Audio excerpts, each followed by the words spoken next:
Formula 1 might be getting new teams soon, and there's a team that seems to have won the heart of the governing board. Despite that, it seems the FIA has hit a stumbling block in the decision-making process, because it's almost a month past the date they're set to reveal the chosen teams, and they're yet to release a statement. So what does this mean? Does this mean trouble for the new F1 teams? Or is the pushback from the current F1 teams the reason for the delay?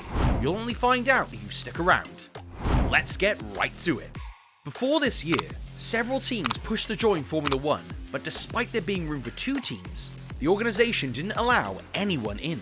Then earlier this year, FIA President Mohammed Ben Sulayem announced that any interested team should submit a preliminary expression of interest. Those that did were given a list of requirements to meet to be considered, and it majorly focused on their technical and financial capabilities.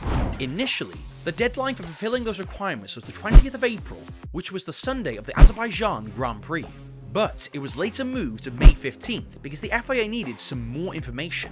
Since it was going to take about 2 months for the FIA to carry out the final selection procedure, everyone thought that the FIA's decision would be revealed by the 15th of July, but nothing has been said yet. This delay might be because several parties showed interest, and they are finding it hard to choose because they all tick the required boxes. Although the actual number of those who showed interest remains unknown, some teams such as Andretti-Cadillac and Hi-Tech made their intentions known to the public. It had always been a dream for Michael Andretti to own a Formula 1 team, and despite trying for years, he just couldn't get through to the F1 officials. After fighting what seemed like a lost battle for a very long time, he and his workers decided to go back in to re-strategize.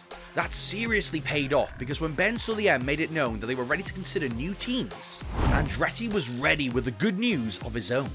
They were going to partner with Cadillac of General Motors to create an all-American top team. Even the FIA was shocked by Andretti's move and began looking at the team in another light. Because how would General Motors lack what is required to join F1? As for Hi-Tech, it had started working on its Formula 1 plans a long time ago, and the little issue of the source of its financial backing has been resolved. When Hi-Tech partnered with Haas a few years back, their major investor was the Mazepin family. But when the Russia-Ukraine war erupted, everyone was forced to take sides and F1 found itself against Russia. So within a twinkle of an eye, the contract with Haas was terminated. It has been revealed that a Kazakh businessman, Vladimir Kim, has bought a 25% stake in the company. The businessman has the funds to run an F1 team perfectly because according to the Forbes list, he is worth $4.6 billion. The CEO of Hi-Tech in a statement about the investment made by the Kazakh businessman said that Kim had always loved motorsport. So, he decided to channel his love for it by sponsoring a team. Kim has for some time been looking to convert his personal interest in motorsport to a strategic partnership with a leading race team operating on the global stage. Well, it sounds good. Other teams that have shown interest include Panthera Team Asia, who revealed that their team would for some weird reason be called Offshoot Lucky Sons. They also intend to own a pure Asian team, where Asian Formula 1 drivers would have a fair chance of getting a racing seat. Another team mentioned was the one revealed by former Bar F1 team boss Craig Pollock. He mentioned in March that he was looking to create a gender-equal team that would be known as Formula Equal. This team that would be funded by the Middle East would have a 50-50 share of males and females. Despite all the teams mentioned having good intentions, the FIA clearly have a favourite, and to no one's surprise, it's Andretti. During the British Grand Prix, Ben Sulayem had casually made a statement that indicated that if they were going to choose any teams, it would be Andretti due to the influence of General Motors. He also mentioned that the selection procedure was time-consuming because every detail had to be assessed. He said, "People have to understand we're here to promote motorsport and we are here to be fair. The expressions of interest process are very robust and there is no circumstance where we can deny any teams if they fulfill the criteria to enter. So, imagine me saying no to someone like GM. We have in the regulations that we can go up to 12 teams. I'm not breaking any rules." Besides the hint at Andretti being the first pick, he also shed some light on what might be causing the delay in the announcement. He mentioned that the process of selecting new F1 teams was by choosing the team that checked all the boxes of requirements. So now, what if the case is more than 2 teams that have all the requirements? What would the governing council do? Eeny, meeny, miny, mo? Anyway, they might have another way to figure things out, but one thing is almost certain. The Andretti-Cadillac team would be the first pick. The Andretti-Cadillac team has been the most discussed since the announcement was made earlier this year, as most people are impressed that they were able to get a partnership deal with General Motors. The move particularly came as a surprise because Andretti had been unable to convince senior F1 officials that they were ready to be a part of the grid. But this same reason is why people are questioning Andretti's true capabilities. Presently, the soon-to-be F1 team plans to use a customer engine such as Andretti-Cadillac in 2025. Then the next year, it will put its logo on the engine, branding it as its own. But it won't be for long, because GM can't sit back and let that keep happening. It's quite evident that if the FIA picks the Andretti-Cadillac team, it would take over the work almost completely. It would start slowly and work its way up by promising a full-on engine program. So there should be almost nothing to worry about. Another good thing about the Andretti-Cadillac collaboration is that it would bring much value as a true American team.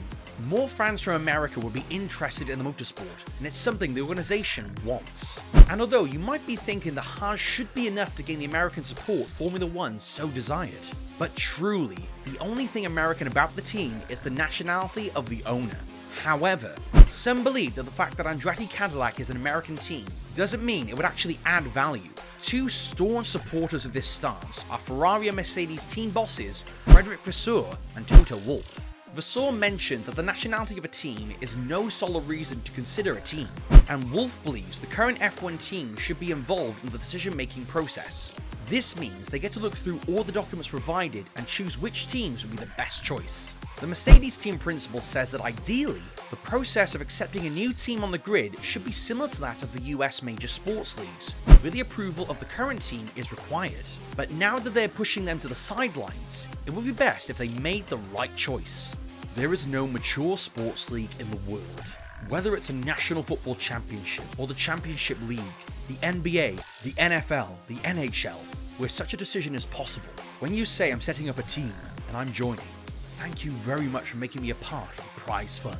In the real sense, the F1 teams are not completely pushed to the sidelines in the new team selection process, because all 10 teams signed a contract stating that the all-new team has to do is pay a $200 million entry fee, and those teams are willing to pay the amount. However, it seems that the teams came to realize after signing the contract that the fee paid, which is known as the anti-dilution fee, is not really enough, and it's only about thrice that amount that would do the trick.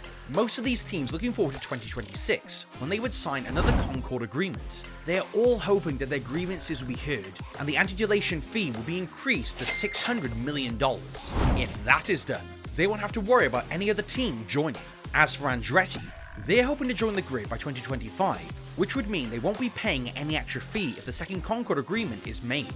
Despite all the discussions and speculations about which teams will be joining the grid, there is also a very good possibility that no team will be picked. Since the call for expression of interest was made earlier this year, a lot has changed on the grid, and it might have an effect on the decision to choose any.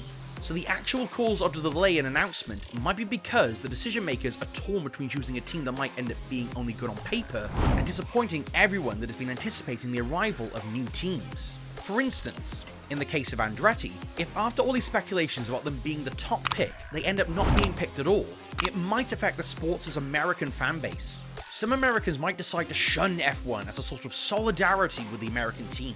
However, nothing is certain yet, and there's a high possibility that the FIA are only taking their time so they choose the best two teams. We'll see how it all turns out.